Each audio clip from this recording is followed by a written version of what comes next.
आई kitchen मध्ये नमस्ते. मी बनवते टोमॅटोचा ठेसा. तुमच्या आवडीची भाजी घरामध्ये नसेल किंवा भाजीला काही नसलं तर असा ठेसा बनवायचा. एक भाकरी खाणार तिथं 2 भाकरी खाणार. आणि इथे आहे ना गॅसवर तवा ठेवलेला आहे आणि अशा 10-12 लसणीच्या पाकळ्या घेतलेल्या आहेत. भरपूर अशी या ठेस्याला लसूण घ्यायची, कारण लसूण घेतलं तर टेस्टी होईल. इथे लसूण घेतल्यात आणि इथे हिरव्या मिरच्या घेतल्यात. या तिखट आहेत हिरव्या मिरच्या. छान असं डाग परेपर्यंत भाजून घ्यायची, मग ठेसा जास्त वेळ टिकतो. लसणीला छान अशी डाग पडलं, मिरचीला पण डाग पडलेला आहे. आता इथे 1 चमचा जिरं टाकायचं. जिरं पण छान असं भाजून घ्यायचं तव्यावर. आता इथे जिरं भाजल्यानंतर चवीनुसार मीठ घ्यायचं.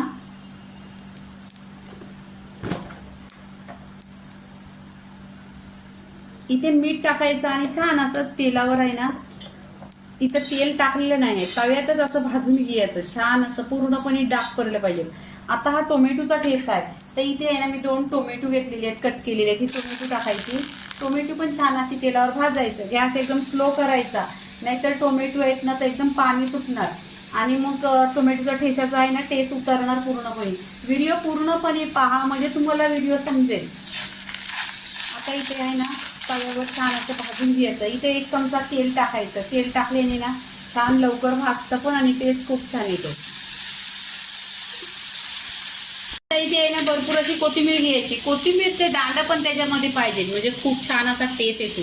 स्वच्छ धुवायची आणि धुतली ना कोथिंबीरचे दांडे काढायचं नाही, ह्याच्यामध्ये या तव्यामध्येच छान असं परतून घ्यायचं. इथे गॅस बंद करायचा. तवा गरम आहे लवकर आहे ना भाजून घ्यायचं. छान असं तव्यावर परतून घ्यायचं.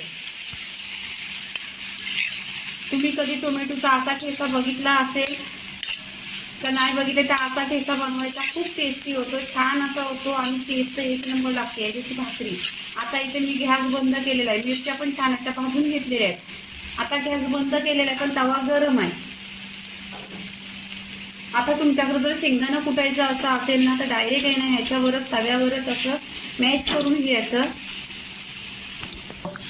आता ना इथे आहे ना तुमच्याकडे शेंगदाणा कुटायचं असलं तर छान असं कुटून घ्यायचं.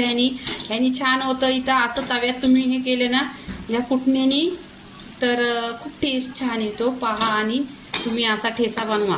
आणि पावसाचे दिवस आहे ना जेवण जात नाही म्हणून साईड डिश म्हणून असं काहीतरी ठेसा वगैरे असं झणझणीत असं पाहिजेच ह्याच्यासाठी. आत्ता इथे आहे ना तुमच्याकडे तांदळाची भाकरी असली तर 1 नंबर. आणि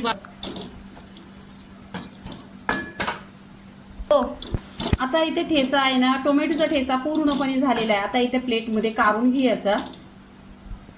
इथे टोमॅटोचा ठेसा आहे ना झालेला आहे. आता प्लेटमध्ये काढून घ्यायचा. टोमॅटोचा ठेसा पूर्णपणे झालेला आहे. बाजरीची भाकरी 1 नंबर लागते. 1 खाणार तिथं 2 खाणार. तर टोमॅटोची रेसिपी पूर्णपणे झालेली आहे. लाईक करा, शेअर करा, सबस्क्राईब करा आणि नेहमीच खात राहा. धन्यवाद.